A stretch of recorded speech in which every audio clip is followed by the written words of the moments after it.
Hello friends, and welcome to our session 3. I just want to recap a little bit from the first 2 sessions, and I want to make sure that everyone is fully aware that just because I am leading this workshop and this is a program that I work on in myself, it does not mean that I am always perfect at this stuff.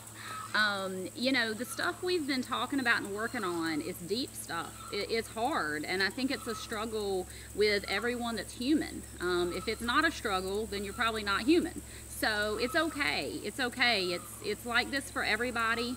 I am not a master at it myself. I wish that I was. It's a work in progress. I have sometimes that I'm just there and it's easy and it just happens and everything's on and it's just like I'm floating, you know. And then I have times that I feel like I'm in a fight with everybody, in a fight with the world, and even with my relationships with my horses, you know, those can even feel like a fight, as hard as that is to say, you know. And the thing that I've realized, and the reason that I feel like this program is so important, and that I feel like this is my message to share with you and with anyone that'll listen to me, I feel like that we tend to get stuck in a fight.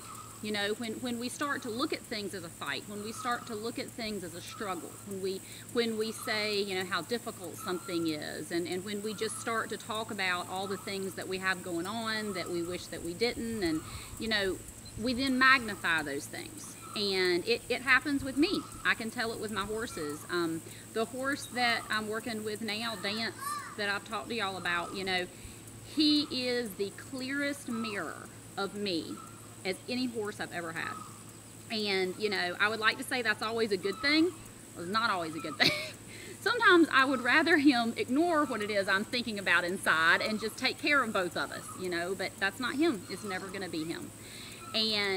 But it's good for me because it forces me to dig down deeper and to let go, you know, of whatever it is I need to let go of. I think something that I've seen a lot of us say and talk about is how we're so busy. We have so many things we need to be doing. We've got work. Even those, you know, those of you that are retired, you still have a million things you're thinking about and working on. It never stops. This is that human thing. It doesn't have to do with our job. It doesn't have to do with our family. It doesn't have to do with whatever it is that's going on. It's just part of being human. And with me, what I've noticed is, when I allow myself to get overwhelmed by that stuff, I carry that forward with my relationships with my horses. And when I am working on something with Dance, and we're working on something new, especially something that I'm trying to teach him, it's just like there's this block there to getting it across. And he just won't let it penetrate him. It's like he puts a wall up when he feels that type of vibration coming from me, that, okay, we got to get this done, you know, I'm focused, we're going to go in there, I've got 10 minutes, I've got 30 minutes, whatever, and we're going to get this done. When he feels that type of presence in me, he just totally puts up a wall and doesn't let it penetrate him. And I can't get anything done.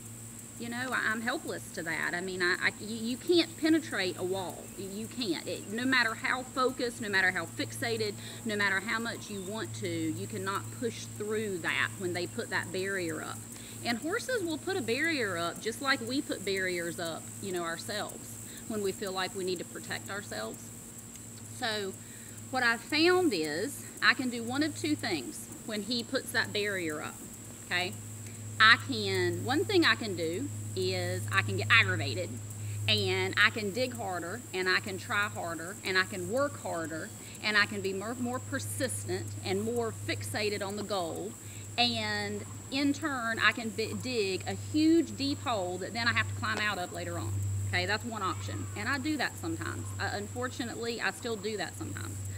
Second option is I can take a breath, okay, and I can let go, just release. Whatever it is that's bothering me, just take a breath and just release it.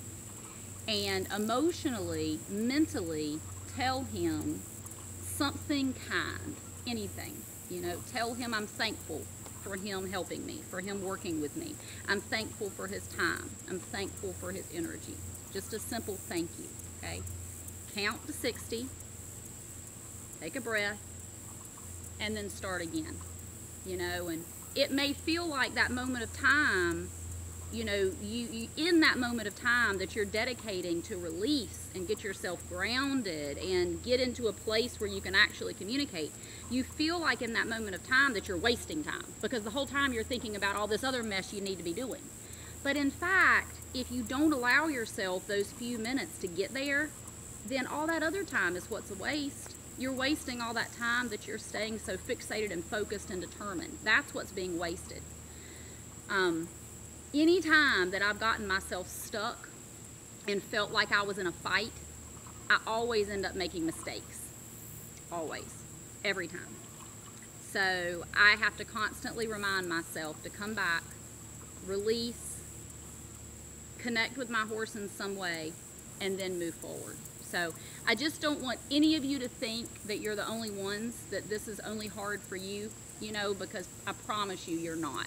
And you're looking at one of the people that it is extremely hard for. But I can definitely say that the more that I've become dedicated to this way of thinking, and the more that I have provided myself the opportunity to actually follow this own method myself in my own communication with my horses and in my own life, those are the times that I've had the brilliant moments. The brilliant moments of my life have been the moments that have happened through the stuff we're working on these past couple weeks. Those have been the brilliant moments. I've had not so brilliant moments too, but they never happened because I was doing what it is I'm telling y'all to do. The stuff that we're talking about, that's what created the brilliance for me. Okay, so I'm working on this stuff with you. Don't feel bad. It's gonna happen. It already is happening.